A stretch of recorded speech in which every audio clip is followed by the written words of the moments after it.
Bonjour à tous et bienvenue dans cet atelier, dans le premier atelier donc de Motion Design. On va voir aujourd'hui comment faire un texte dit d'apparition, disparition. C'est assez simple à faire, c'est vraiment la base du titrage qu'on retrouve très essentiellement sur Mac d'ailleurs, dans Final Cut Pro. Et vous le retrouvez aussi dans d'autres titres en ouvrant sur le côté par exemple, ou en ouvrant simplement vers le haut. Allez, on va faire ça tout de suite, puisque comme c'est un petit peu long, j'ai pas envie de dépasser les 20 minutes, donc on va rester sur 15 minutes à peu près. Voilà, alors, c'est parti. Alors ce qu'on va faire déjà, donc vous voyez, c'est un texte qu'on peut éditer.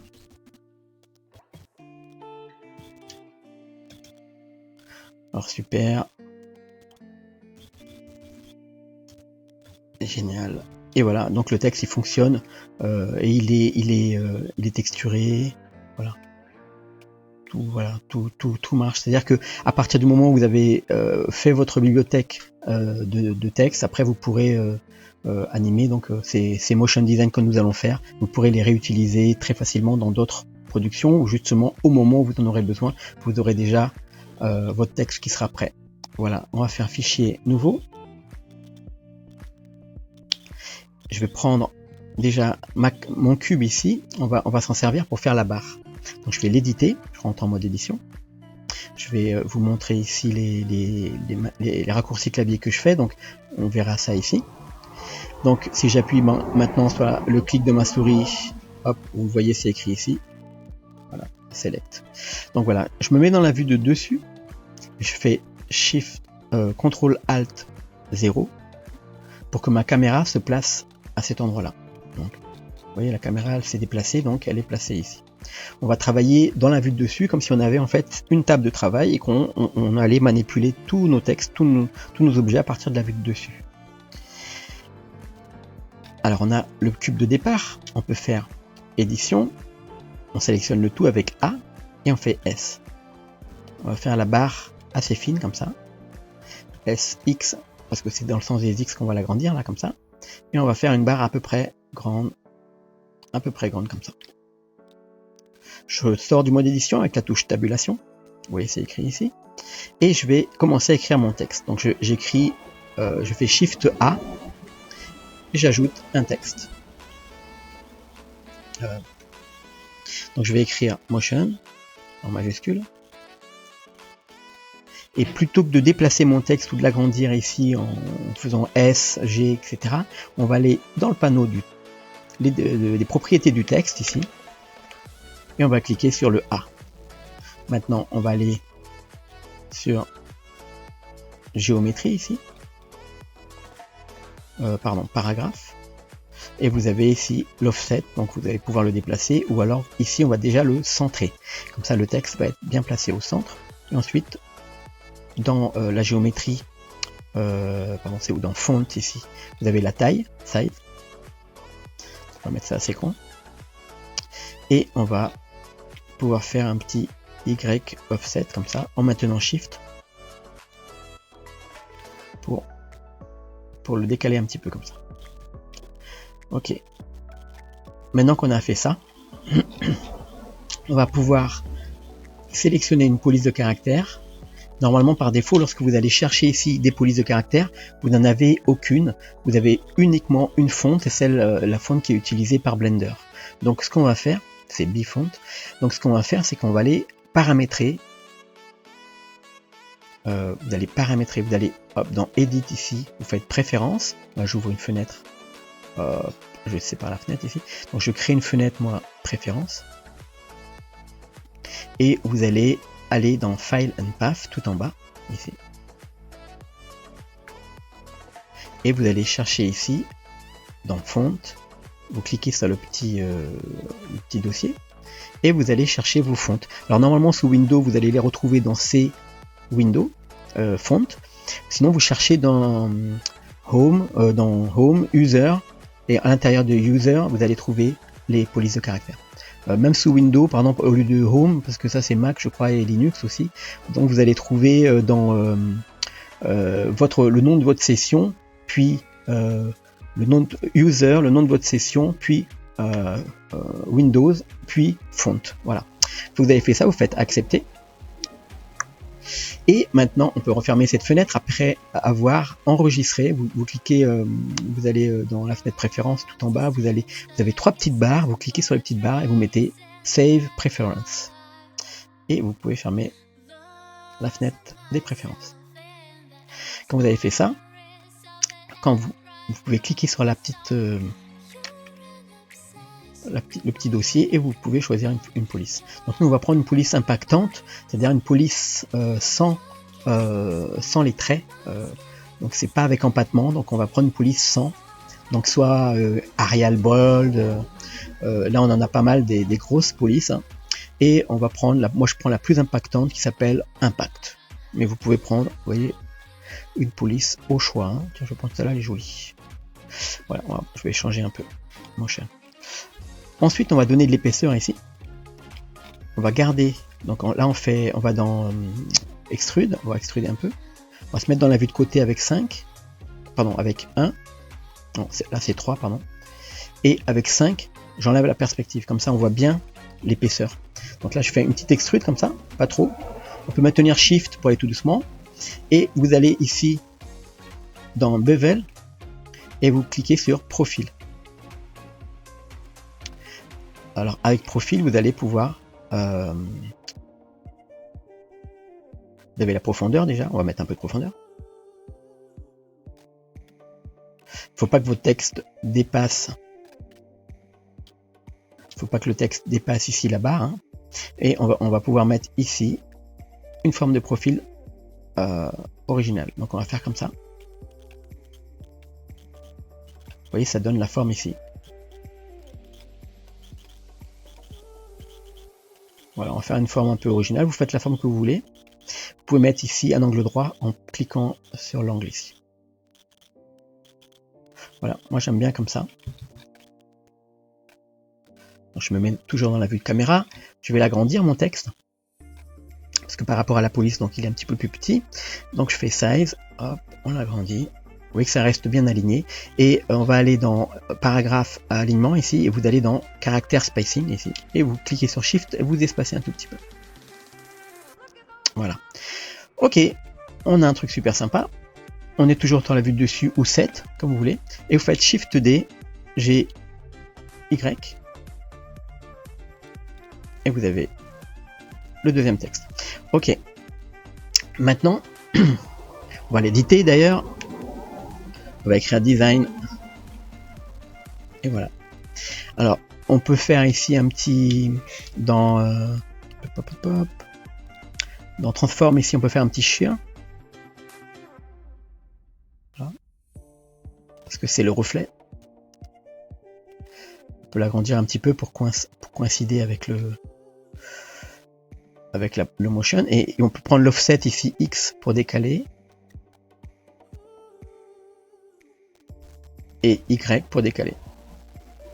Voilà. Une fois que vous avez... Hop, on se met dans la vue caméra. Une fois que vous avez placé vos textes, c'est impeccable. On va commencer ici la disparition avec Motion. Donc, on va se mettre dans la partie animation. Moi, je fais... Alors, on peut agrandir ça, on peut le laisser comme ça.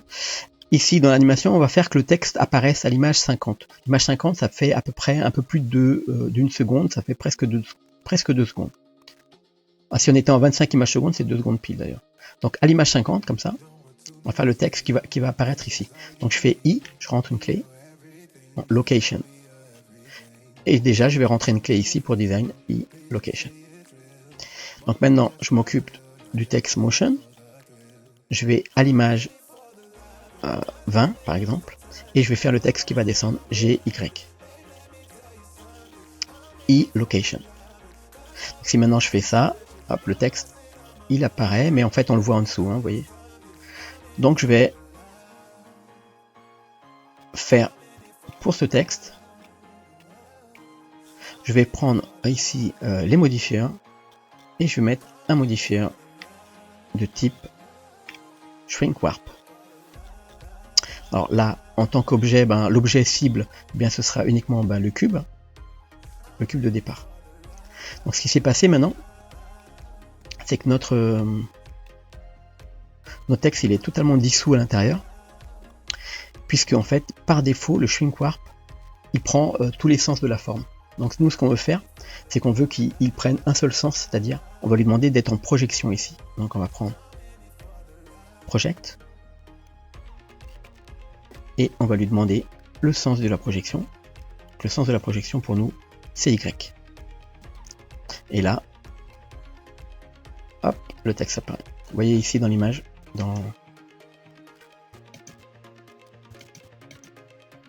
voilà, là ça se passe bien. Ok, donc là c'est bon, on va faire la même chose ici avec Design. Donc on se remet à l'image 20, on fait GY, on le met au-dessus, on rentre une clé ici, I, Location, et pour que on n'ait pas tout à refaire, eh bien on va simplement aller dans l'outliner ici. Vous allez dans l'outliner, vous allez déployer les deux textes. Vous n'êtes pas obligé de déployer les deux, mais on va déployer au moins le premier texte ici où il y avait notre effet, et on va prendre l'effet, on va le glisser dans le deuxième, et on lâche.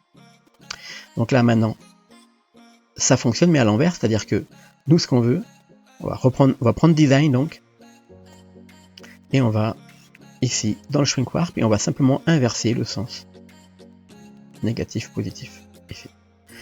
Et voilà, alors dans la vue 3D maintenant, hop, le truc fonctionne nickel. Donc ce qu'on va faire tout de suite, c'est qu'on va dire que l'animation va durer jusqu'à 100. Donc on va réduire ici le star et le hand de notre animation, on va mettre 100 frames. On va prendre, alors c'est peut-être trop lent, alors je prends les deux là, et je fais G, je déplace jusqu'à, voilà comme ça, presque une seconde comme ça. Je prends les deux, je fais Shift D, je les décale vers la fin, et je vais inverser ici. Je vais inverser pour que ça rentre dans l'autre sens. Donc là, il va rester fixe pendant toute cette période-là. Et ensuite, il va redescendre. Maintenant, on va s'occuper... Ah, je vais prendre l'ensemble ici, je vais le décaler. Hop. G, A, G. Voilà. Voilà. À 15, donc, ici. Donc, à 15, on va faire que le trait soit déployé. Et avant 15, hop, le trait va être rétréci. Donc, on va prendre Motion, on va prendre Design, on va prendre le trait, et on fait CTRL P pour parenter Motion et Design au trait. Si maintenant je déplace Motion et Design, ou je fais S, ça rétrécit ensemble. Alors, on se met à l'image 15. Ici, on fait I pour rentrer une clé sur la barre, I, Scale. Et on va à l'image 0, et on fait S, X, et on rétrécit. SX. Alors on va pas faire SX0, puisque si on faisait S, je vais vous montrer, si on fait SX0, eh bien on fait disparaître totalement la plaque sur laquelle repose notre texte, et donc notre texte va réapparaître. Donc ici vous faites pas SX0, même si ça va plus vite, et on fait juste S, et on réduit. Voilà. Et on rentre une clé. Donc en fait, elle est presque à 0, on la voit pas en fait. Si on se met comme ça, dans la caméra, on la verra pas.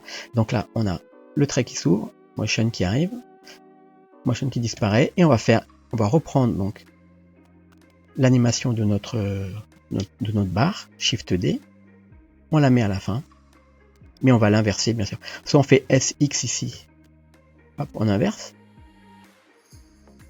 soit on déplaçait simplement les parties les parties animées. Donc là on regarde, voilà. Si ça dure trop longtemps, vous pouvez changer la vitesse ici, le temps dans lequel arrivent les choses. Ok, super. On va juste regarder rapidement comment faire une séparation de couleurs ici. Vous allez voir que, ouf, j'ai trouvé une petite technique qui va très très bien, ce qui nous permet d'avoir nos textes avec deux matières, deux couleurs différentes, sans se prendre la tête. Donc si vous avez Node Wrangler activé, sinon vous l'activez ici dans Préférences, et vous allez dans les add-ons ici, et vous cliquez sur Node, et vous activez Node Wrangler ici. Vous pouvez d'ailleurs faire sauvegarder vos préférences avec cette préférence là activée, c'est-à-dire vous allez dans File, vous faites Default et vous faites Save Starter File, ou c'est pas ça en fait, c'était l'autre, je le retrouve pas. Alors vous allez dans Édition, Préférences, et tout en bas, vous allez sur les trois petites barres, et vous cliquez sur les trois petites barres, et vous mettez Save Préférences. Comme ça sauvegarde que les préférences, et non pas tous les objets qui sont dans la scène. Ok, là maintenant on va juste mettre ici, CTRL T, avec notre Wrangler, ça nous a mis tout ça.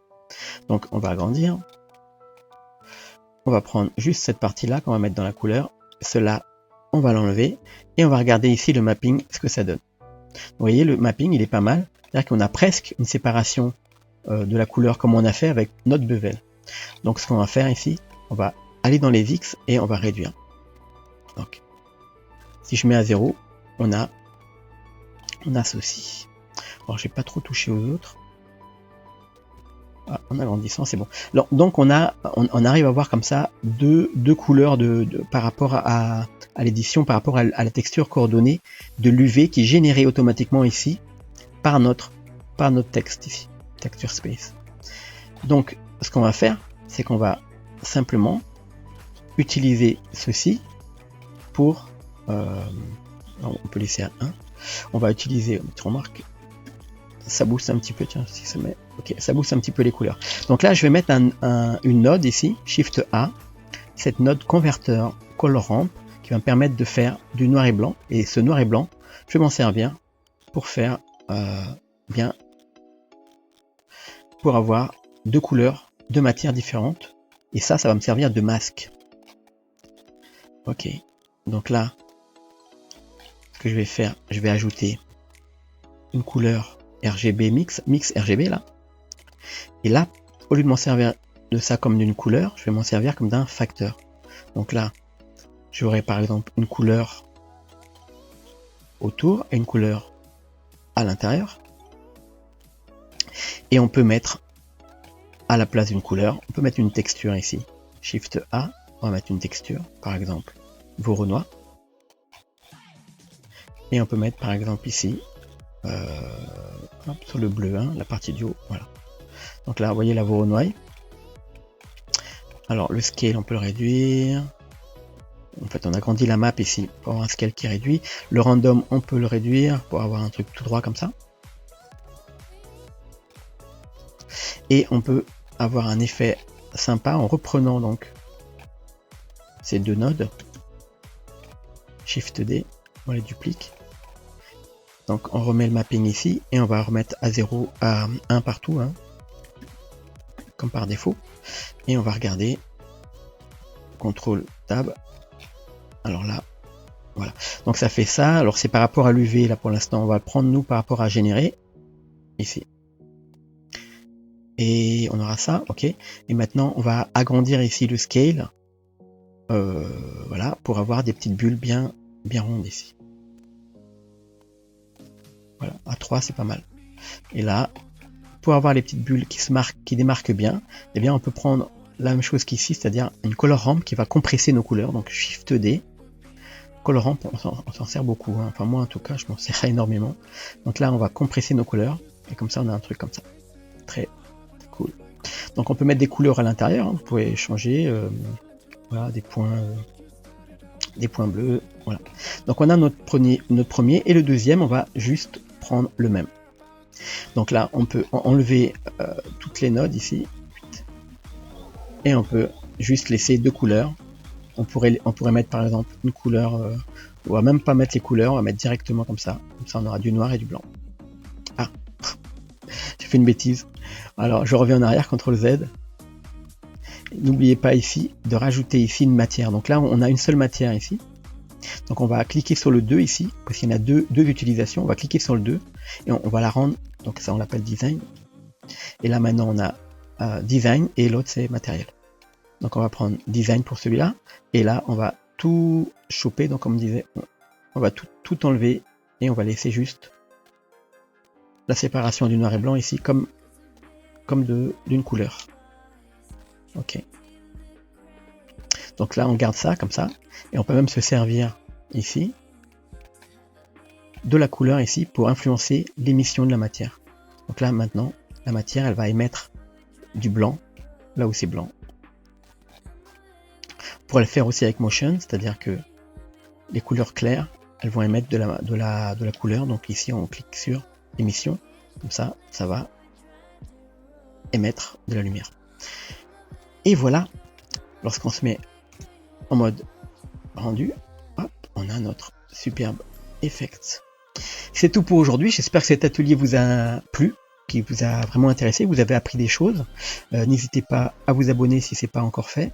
Et on se revoit très rapidement pour un prochain motion design. J'espère que vous allez suivre nos ateliers jusqu'au bout. Il y en a plein de super sympas. Et je garde le meilleur pour la fin, bien sûr. Ciao.